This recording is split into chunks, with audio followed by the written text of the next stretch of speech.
Novel ہادہ، جس کی writer ہے نور العین مصطفیٰ، اس کی یہ 19ویں ایپیسوڈ ہے۔ کیا آپ کو میرے اسکرین پر ٹائم دکھ رہا ہے؟ 12:55، یعنی کہ 1 بجنے والا ہے، اور یہ ایک دن کا نہیں، رات کا 1 بجنے والا ہے۔ میں نے ابھی ریکارڈنگ سٹارٹ کی ہے۔ اپنے چینل اردو ناولز الاؤڈ پر میں نے کتنی محنت کی ہے کہ رات کے 1 بجے میں نے ریکارڈنگ سٹارٹ کی ہے۔ مجھے نہیں معلوم مجھے سونے میں 2:30 بجیں گے یا 3، اور میں روزانہ آپ سے صرف یہی کہتی ہوں کہ میری محنت کا انعام آپ چینل سبسکرائب کر کے دے سکتے ہیں، لیکن نہیں، آپ نے نہیں کرنا سبسکرائب۔ آپ نے تو بیچاری بچی کو پریشان کرنا ہے کسی طرح سے پریشان کرنا ہے۔ تو مہربانی کر کے چینل سبسکرائب ضرور کرنا، اور اگر آپ نے سبسکرائب کر لیا ہے تو شیئر کرنا، اور زبردستی سب سے سبسکرائب کروانا۔ ہاں بھائی، زبردستی ہے، سبسکرائب کرو۔ اور کیا بولوں، میں بہت بکواس کی میں نے، لیکن بکواس نہیں کی میں نے، بہت امپورٹنٹ بات کی ہے میں نے۔ مجھے روز ایک ہی بات کہنا پڑتا ہے نا، چینل سبسکرائب کرو، لیکن میں نے کہا نا 1000 سبسکرائبر ہو جائیں گے، میں روزانہ نہیں کہوں گی، ایک ویڈیو میں اسکپ کر دیا کروں گی، اگلے ویڈیو میں کہا کروں گی۔ لیکن پلیز چینل سبسکرائب کیجیے اور میری مدد کیجیے میرے چینل کو گرو کرنے میں، تاکہ مجھے بھی روزانہ ڈس اپوائنٹمنٹ نہ ہو اپنے چینل کو دیکھ کر۔ اتنے سارے لوگوں کے چینل دیکھتی ہوں میں، کہیں تھاؤزنڈز میں، کہیں لیکس میں، کہیں ملینز میں سبسکرائبرز جا رہے ہیں۔ چلو، میں نے تو اتنا نمبر ایکسپیکٹ بھی نہیں کیا تھا، ایٹ لیسٹ میں نے 1000 میں ایکسپیکٹ کیا تھا، اور اتنا وقت ہو گیا مجھے چینل چلاتے ہوئے، اور میرے 1000 نہیں ہو رہا ہے، تو میں کیا کروں؟ 1000 تو ہوئے کم سے کم۔ تو لڑکی کو موٹیویٹ کرنے کے لیے آپ چینل سبسکرائب کر ہی دو، ساتھ میں ایک اچھا سا کمنٹ بھی ڈال دینا، تاکہ میری ہمت بڑھ جائے، تاکہ ڈس اپوائنٹمنٹ چلی جائے۔ روزانہ ڈس اپوائنٹمنٹ اور موٹیویٹ ہونے کے چکر میں میرا کیا حال ہو گیا ہے۔ بہت رویا میں نے، اتنا رونا میں روتی نہیں ہوں کسی کے سامنے جتنا آپ لوگوں کے سامنے رو رہی ہوں۔ دیکھو کتنی منتیں ترلے کرواؤ گے مجھ سے۔ چینل سبسکرائب کر دو۔ اب ہم لوگ ناول شروع کرتے ہیں۔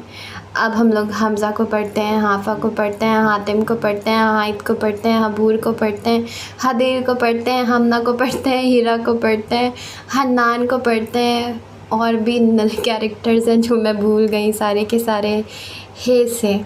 ابھی حال فی الحال میں ایک سبسکرائبر نے مجھے کہا کہ سارے کیریکٹر ہے سے۔ ہاں مجھے معلوم ہے سارے کیریکٹرز ہے سے، اور یہاں تک کہ ناول کا نام بھی ہے سے، تو اس سے کیا فرق پڑتا ہے؟ ناول انٹرسٹنگ ہمارے لیے یہی کافی ہے، تو ہم ناول شروع کرتے ہیں۔ حافہ کافی دیر تک کمرے میں بیٹھی رہی۔ حبور اس کے سامنے ہی عائشہ سے معذرت کر چکی تھی۔ حافہ نے تو اسے عائشہ کی طرف جانے کا مشورہ دیا تھا، جسے حبور رد کر چکی تھی۔ در حقیقت وہ یہاں حافہ کو اکیلا نہیں چھوڑنا چاہتی تھی، وہ بھی تب جب یہاں کے کچھ لوگ اس کے سخت مخالف تھے۔ عائشہ حبور سے ناراض ہو چکی تھی، مگر اسے امید تھی کہ وہ جلد ہی مان جائے گی۔ حبور کو عظمت سے بھی ایک ضروری بات کرنی تھی، جس وجہ سے وہ اس سے ملنا چاہتی تھی، مگر اس وقت حافہ کی موجودگی نے اس کام کو پس پش ڈال دیا تھا۔ دفتراً حافہ اپنے دوپٹے سے نقاب کرتی کھڑی ہو گئی۔ حبور نے اسے چونک کر دیکھا۔ یہ کہاں جا رہی تھی؟ اس نے موبائل ایک جانب رکھا اور اس کی جانب متوجہ ہوئی۔ اسے حافہ کے ارادے ٹھیک نہیں لگ رہے تھے۔ کہاں جا رہی ہو؟ دوپٹے کا پلو درست کرتا حافہ کا ہاتھ تھما۔ اس کی ایک نظر حبور کی جانب اٹھی۔ نقاب سے جھلکتی آنکھیں حبور کو بے تاثر لگی تھی۔ حافہ اسے خاموشی سے دیکھتی رہی تو حبور اس کی جانب لپکی۔ حافہ نے گہرا سانس بھرا۔ انکل کے پاس جا رہی ہوں۔ اس کے سپاٹ لہجے پر حبور کی آنکھیں پھیل گئی۔ بیک وقت اس نے حافہ کا ہاتھ تھاما۔ حافہ نے انہی بے تاثر نگاہوں سے اس کے چہرے پر پھیلتا خوف دیکھا، مگر اس ڈر کی توجہ اسے سمجھ نہ سکی۔ تم کہیں نہیں جا رہی، آرام سے بیٹھو۔ اس نے حافہ کو واپس صوفے پر بیٹھانے کی کوشش کی، مگر حافہ ویسے ہی کھڑی رہی۔ اسے اب حبور کی کوئی بات نہیں سننی تھی۔ حبور، یہاں موجود کسی انسان کو مجھ سے بدتمیزی کرنے کا یا پھر مجھے قید کرنے کا کوئی حق نہیں ہے، تمہیں بھی نہیں۔ اس نے قطعیت بھرے لہجے میں اسے باور کروایا تھا کہ اب وہ یہاں نہیں رکے گی۔ حبور کے چہرے پر پریشانی پھیل گئی۔ وہ اسے کیسے سمجھاتی؟ تم بابا حضور کے پاس جا کر کیا کرو گی؟ وہ اب حافہ کا ہاتھ چھوڑ چکی تھی۔ اس سوال پر حافہ ہلکا سا مسکرا دی۔ ان سے کہوں گی کہ مجھے یہاں سے جانے دے۔ حبور نے تعصب سے اپنا سر ہلایا۔ اسے حافہ کی سوچ پر یوں افسوس ہوا جیسے کسی بڑے کو کسی بچے کی سوچ پر افسوس ہوتا ہے۔ اور تمہیں کیا لگتا ہے کہ وہ حویلی کا دروازہ کھول کر کہیں گے کہ جاؤ بیٹا، تم بھی جاؤ اور اپنے بھائی کو بھی لے جاؤ؟ اس کا انداز مذاق اڑانے والا تھا۔ حافظ اس کی بات پر برا مان گئی۔ حبور نے ایک نظر اس کے چہرے کی جانب دیکھا۔ ہوش کے ناخن لو حافظ، وہ تمہیں بالکل پسند نہیں کرتے، تمہیں قید خانے میں ڈلوا دیں گے۔ اس بات پر بھی حافظ کے تاثرات میں کوئی تبدیلی نہیں آئی۔ حبور اس کی ثابت قدمی دیکھتی رہ گئی۔ حافظ، میری بات کا یقین کرو، وہ مصلحانہ انداز میں بولی۔ وہ اپنے بابا حضور کو اچھے سے جانتی تھی اور حافظ کے لیے ان کی ناپسندیدگی سے بھی واقف تھی۔ ایسے میں وہ جانتے بوجھتے ہوئے حافظ کو بابا حضور کے پاس کیسے بھیج دیتی؟ مجھے ایک دفعہ کوشش تو کرنے دو۔ وہ اس بات کا پچھتاوا محسوس نہیں کرنا چاہتی تھی کہ اس نے یہاں سے نکلنے کی کوشش نہیں کی۔ اس کے پاس یہاں سے نکلنے کا واحد راستہ سجاد شاہ کی رضامندی تھی۔ اگر وہ اسے یہاں سے جانے دیں گے تو حمزہ کے آدمی بھی اسے نہیں روک سکیں گے۔ یہ محض اس کا خیال تھا، ورنہ حقیقت سے تو وہ بھی روشناس نہیں تھی۔ سجاد اس کی آزادی کا راستہ نہیں بلکہ قید کا پروانہ تھے۔ اس کی بات پر حبور نے اسے بے بسی سے دیکھا۔ وہ کیوں اس کی بات نہیں سن رہی تھی؟ اس نے لمبا سانس بھرا اور صوفے پر بیٹھ گئی۔ ٹھیک ہے، جاؤ اور کوشش کر کے دیکھو۔ بابا حضور اس وقت اپنے کمرے میں ہوں گے۔ اس نے گویا ہار مان لی تھی۔ اگر حافظ کوشش کرنا چاہتی تھی تو اسے روکنے والی وہ کون ہوتی ہے؟ کوشش کرنے والوں کو ان کی مرضی کرنے دینی چاہیے، ورنہ عمر بھر ان کے دلوں پر پچھتاوے کا بوجھ قائم رہتا ہے۔ حافظ اس کی جانب دیکھ کر ہلکا سا مسکرا دی اور پھر اس کا شکریہ ادا کرتی دروازے کی جانب بڑھی۔ وہ دروازہ کھولتی باہر نکلی تو حبور دروازے کی جانب دیکھتے رہی۔ چند لمحے گزر گئے اور پھر کچھ بڑبڑاتے ہوئے اس کے پیچھے لپکی۔ بابا حضور کا بھی کوئی بھروسہ نہیں تھا۔ وہ حبور کے کمرے سے نکلی تو بائیں جانے والی راہداری سے زینے نیچے اترتے دکھائی دیے۔ وہ چاروں اور نظریں دوڑاتی زینے اترنے لگی۔ حبور نے اسے یہ تو بتا دیا تھا کہ سردار صاحب اپنے کمرے میں تھے، مگر ان کے کمرے کا راستہ نہیں بتایا تھا۔ وہ زینوں سے اتری تو اسے کئی عجیب نظروں کا سامنا کرنا پڑا۔ لاؤنج میں خاندان کی چند خواتین براجمان تھیں جو اسے تنفر سے تک رہی تھی۔ وہ سب کو نظر انداز کرتی ایک ملازمہ کی جانب بڑھی جو ایک میز پر موجود گلدان صاف کر رہی تھی۔ حافظ اس کے پاس رکی تو ملازمہ نے اس کی جانب دیکھا۔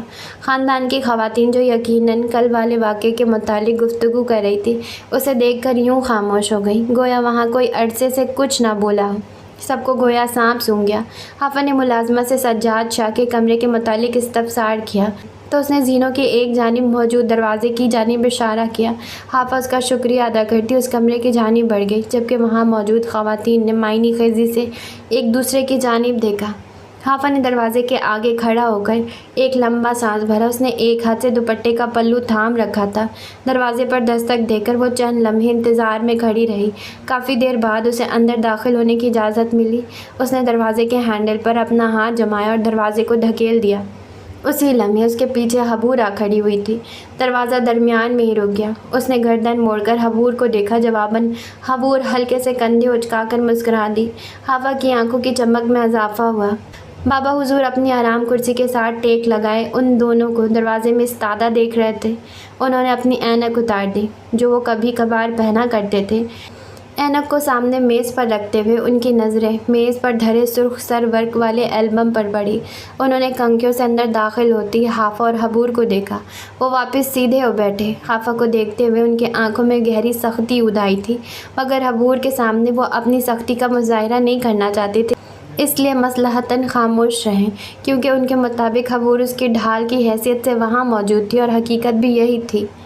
حافظ کی چال میں قدرے جھجک تھی، جبکہ حبور کے چہرے پر ہلکی سی مسکراہٹ تھی۔ وہ دونوں ان کی آرام کرسی سے کچھ فاصلے پر رک گئیں۔ بابا حضور چند پل انہیں دیکھتے رہے اور پھر ایک جانب موجود ہلکے نیلے رنگ کے صوفوں کی جانب اشارہ کیا۔ حبور حافظ کا ہاتھ تھامتی صوفے کی جانب بڑھ گئی۔ چند پل بعد وہ دونوں صوفے پر براجمان تھیں۔ سجاد شاہ نے حافظ کی آنکھوں میں دیکھا، جبکہ حبور کی بھٹکتی نظریں ان کے چہرے سے ہوتی ہوئی میز پر جا پہنچی جس پر سرخ البم دھرا تھا۔ اس کی آنکھوں میں الجھن دھر آئی۔ اس البم کو تو اس نے کبھی نہیں دیکھا تھا۔ اس نے انہی الجھی نظروں کے ساتھ بابا حضور کے چہرے کی جانب دیکھا جن کی توجہ کا مرکز حافظ تھی۔ کہو کیسے آنا ہوا؟ ان کے براہ راست مخاطب کرنے پر کچھ پل کے لیے حافظ گھبراہٹ کا شکار ہوئی، مگر پھر جلد ہی سنبھل گئی۔ اس نے ان کی جانب دیکھا۔ حبور باہر جائیں، مجھے اس سے آپ کی موجودگی میں بات نہیں کرنی۔ اس سے پہلے حافہ کچھ بولتی ان کے رعبدار آواز کمرے میں گونجی۔ حافہ اور حبور نے بیک وقت الجھ کر ان کی جانب دیکھا۔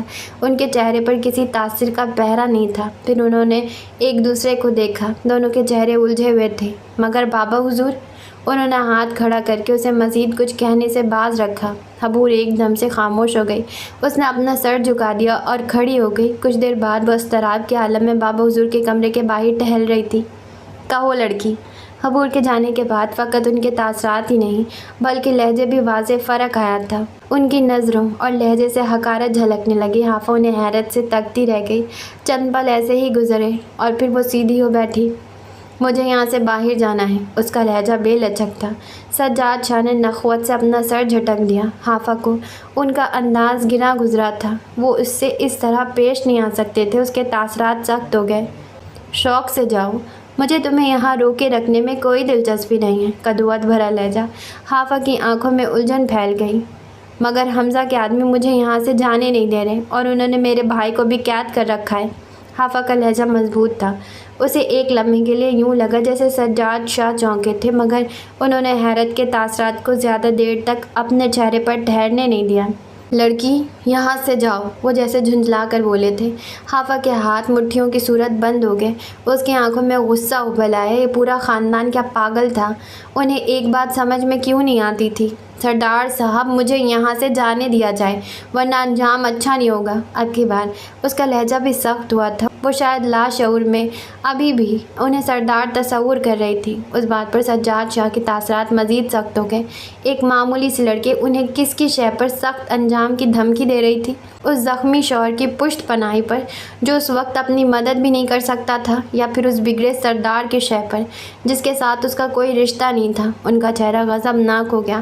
حافہ نے دیکھا کہ وہ بگڑتے ہوئے تاثرات کے ساتھ کھڑے ہو چکے تھے۔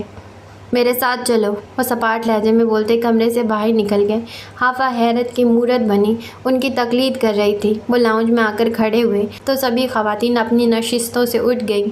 سبھی سجاد شاہ کے غصیلے چہرے کی جانب دیکھ رہے تھے۔ یکدم وہ چلائے، تیمور، یہاں آؤ۔ ان کے تیمور کو بلانے پر سب چونکے تھے۔ یہاں موجود ہر انسان ان کے غصے سے خائف تھا۔ حبور بھی ان کے ساتھ ہی اس جانب آئی تھی۔ انہوں نے ایک ملازمہ کو تیمور کو بلانے کا اشارہ کیا تو وہ جلدی سے باہر کی جانب بھاگی۔ اگلے چند لمحوں میں اس لاؤنج میں خوف پھیلا رہا۔ یوں لگ رہا تھا جیسے کوئی چیز اعصاب پر پھیلتی جا رہی ہو۔ حافظ اس خوف کے زیر اثر نہیں تھی، کیونکہ اسے لگ رہا تھا کہ سجاد شاہ اسے یہاں سے جانے کی اجازت دینے والے تھے۔ بہرحال وہ خاموش کھڑی رہی، جبکہ اس کے ساتھ کھڑی حبور مصربانہ انداز میں اپنا ناخن کتر رہی تھی۔ اس صورتحال میں بھی حافظ نے اسے ناگواری سے تکا تھا، جس پر وہ کھسیانہ سے ہنستی ہوئی اپنا ہاتھ نیچے کر گئی۔ چند پل بعد تیمور سر جھکائے حویلی کے اندر داخل ہوا۔ سبھی خواتین نے اپنے دوپٹے درست کیے۔ تیمور سجاد شاہ سے کچھ فاصلے پر رک گیا تھا اور ہلکا سا سر اٹھا کر ان کی جانب دیکھا۔ جی بڑے حضور، سجاد شاہ نے اسے سخت تاثرات کے ساتھ حافظ کی جانب اشارہ کیا۔ تیمور نے ایک نظر اٹھا کر اس کی جانب دیکھا اور پھر فوراً سے اپنی نظریں جھکا لیں۔ اس لڑکی کو قید خانے میں ڈال دو۔ ان کے حکم پر خواتین کے چہروں پر استہزاء پھیل گیا، جبکہ حبور نے متوحش ہو کر حافظ کا ہاتھ تھاما تھا۔ حافظ کی آنکھیں بے تاثر ہو گئیں، یعنی حبور کا اندازہ درست تھا، وہ اسے قید کرنے والے تھے۔ تیمور سر جھکائے کھڑا رہا۔ اس نے حافظ پر دوسری نظر بھی نہیں ڈالی۔ اس کا چہرہ بالکل سپاٹ تھا، جیسے پتھر کی سیل۔ تمہیں سنائی نہیں دیا؟ اس لڑکی کو قید خانے میں ڈال دو، وہ حلق کے بل دہاڑے۔ تیمور نے گہرا سانس بھرا اور ان کی جانب دیکھا۔ معذرت بڑے حضور، میں آپ کا حکم نہیں مان سکتا۔ سردار صاحب کا حکم ہے کہ جب تک وہ یہاں واپس نہ آئے تب تک بی بی کو کوئی تکلیف نہیں پہنچنی چاہیے۔ اس کا بے تاثر لہجہ لاؤنج میں گونج اٹھا۔ خواتین کے چہرے حیرت کے باعث کھل اٹھے۔ آج سے پہلے تیمور نے سجاد شاہ کی حکم عدولی کبھی نہیں کی تھی۔ سجاد شاہ کے چہرے پر ایک سایہ آ کر ٹھہر گیا، جبکہ آنکھیں تاریک پڑ گئیں۔ حاتم عبد الرحمن شاہ حمزہ کو فقط سردار ہی بنا کر نہیں گیا تھا، بلکہ انہیں سزا بھی سنا کر گیا تھا، اور نہ جانے کتنی ہی سزائیں ان کے منتظر تھیں۔ ان کے ہاتھ بے جان سے ہو کر پہلو میں گر گئے۔ وہ گویا اپنی ہی بساط ہار چکے تھے۔ ان کے چہرے پر واضح شکست موجود تھی۔ ایک 31 سالہ مرد ان کے تجربے کو بری طرح ناکام کر کے گیا تھا۔ مہرے بے شک ان کے تھے، مگر وہ بھی اپنی چال میں ماہر تھا۔ وہ انہیں ایسی مات دے کر گیا تھا جس سے بچ پانا ان کے لیے ناممکن تھا۔ وہ خالی نظروں کے ساتھ لاؤنج میں کھڑے رہے۔ انہیں لگا کہ بھری محفل میں ان کی پیٹھ پر کوڑے برسا دیے گئے تھے، جن کی تکلیف انہیں اس قدر شدید محسوس ہو رہی تھی کہ ان کے لیے وہاں رکنا محال ہو گیا۔ وہ کسی شکستہ جواری کے مانند اپنے کمرے کی جانب بڑھ کے واپسی پر ان کے قدموں میں کوئی تمکنت نہیں تھی، بلکہ ایک گہری شکست تھی جو محض چال سے ہی نہیں بلکہ ان کے ہر ایک انداز سے جھلک رہی تھی۔ ان کے جانے کے بعد حافظ تیمور کی جانب بڑھی، جبکہ حبور حیرت سے تیمور کے جھکے سر کو دیکھ رہی تھی۔ مجھے یہاں سے باہر جانا ہے، اس نے بے لچک لہجے میں اپنا موقف پیش کیا۔ تیمور نے لمبا سانس بھرا، یہ حمزہ سے کشمکش میں ڈال کر گیا تھا۔ معذرت بی بی، میں آپ کو یہاں سے نہیں جانے دے سکتا، وہ مدھیم لہجے میں بولا تو حافظ نے اپنی مٹھیاں بیچ لی۔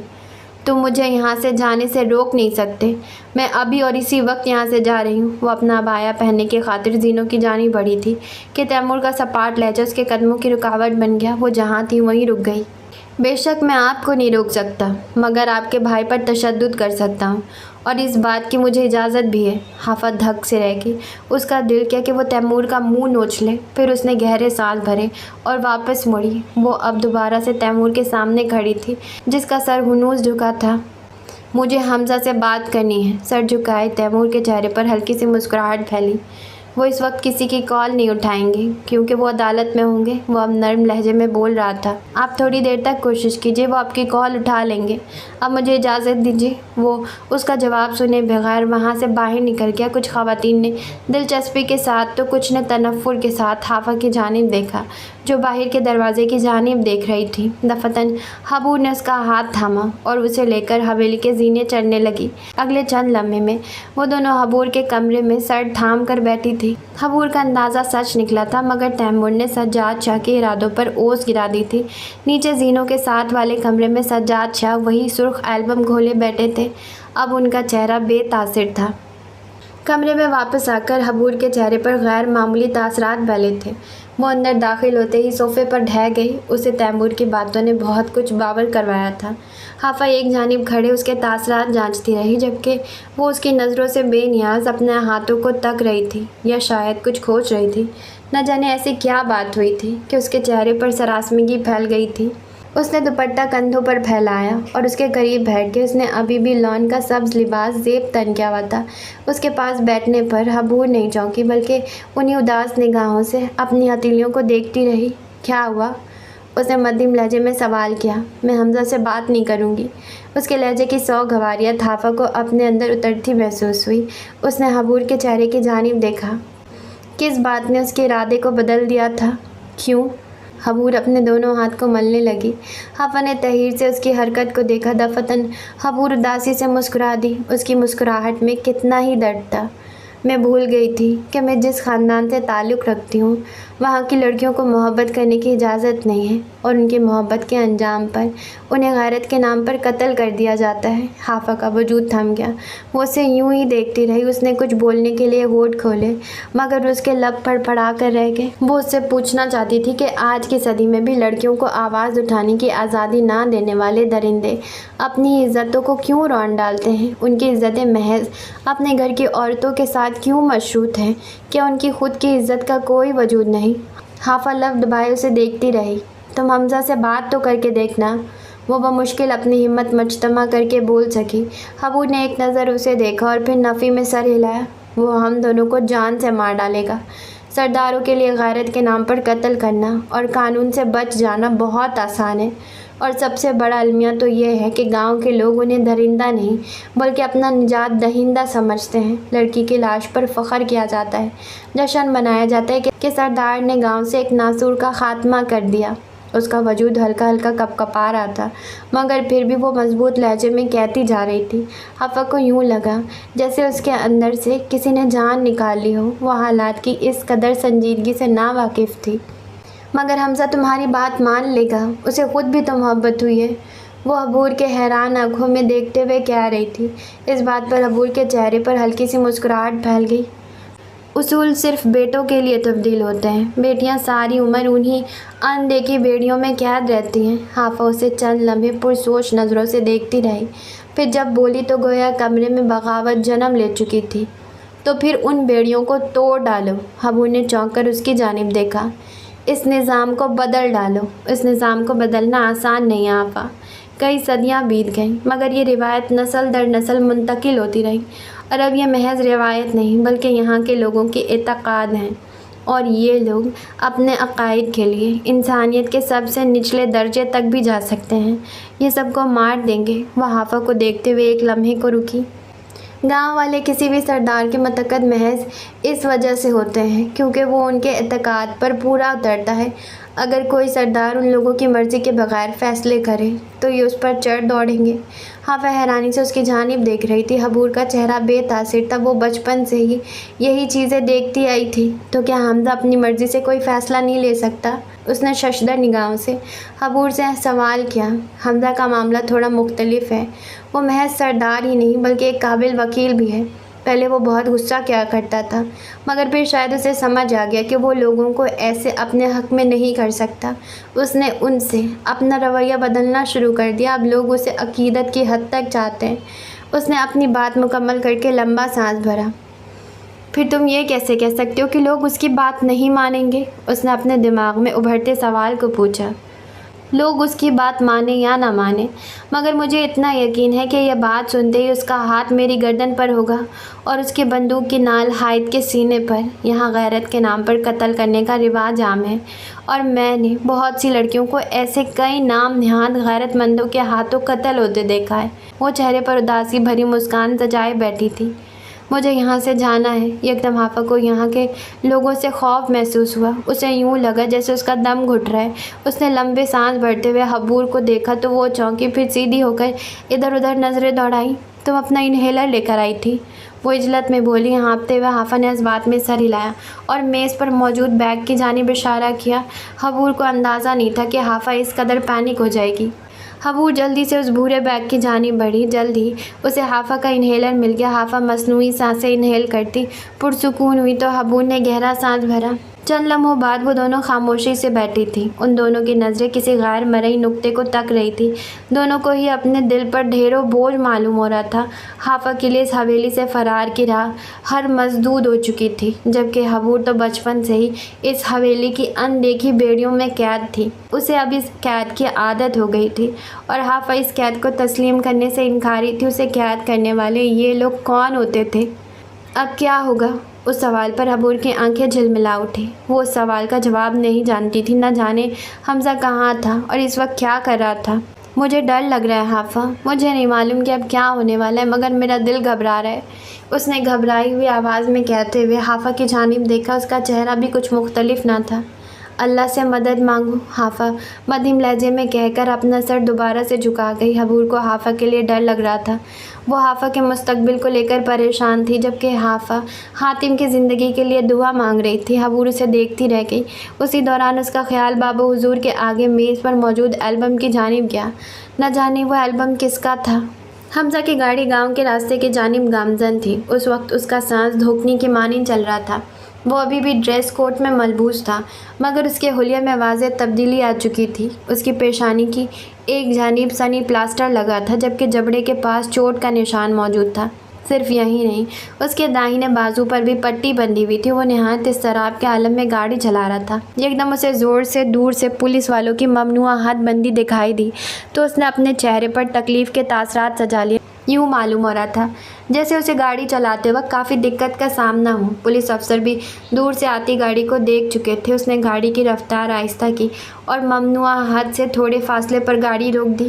وہاں موجود ہر انسان اس گاڑی کی جانب متوجہ تھا۔ گاڑی کا دروازہ کھول کر حمزہ کی نگاہ وہاں تفتیش کرتے افسروں پر گئی۔ اس نے اپنے جبڑے بھینچ لیے۔ حمزہ ہلکا سا لڑکھڑا کر جل رہا تھا۔ کرم دین اور مجتبیٰ نے تفتیش چھوڑ کر اس کی جانب دیکھا۔ ایسا محسوس ہو رہا تھا جیسے اس کا بہت بڑا ایکسیڈنٹ ہوا تھا۔ تیمور جو مجتبیٰ کے سوالات کا جواب دے رہا تھا جلدی سے آگے بڑھا اور حمزہ کو سہارا دیا جس کے انداز سے معلوم ہو رہا تھا کہ جیسے وہ ابھی گرنے والا تھا۔ تیمور کے سہارے پر چلتا حمزہ پولیس افسر کے پاس جا رہا تھا۔ وہ ہاتھ بندی کی جانب بڑھا تو اس کی آنکھوں میں ڈھیروں رنگ در آیا۔ اس کے چہرے پر ملال چھایا۔ وہاں موجود ہر انسان کو لگا کہ حمزہ بھی رو پڑے گا۔ تیمور نے حیرت سے اس کی جانب دیکھا۔ وہ ہاتھ بندی کے باہر رک گیا اور چند آنسو اس کی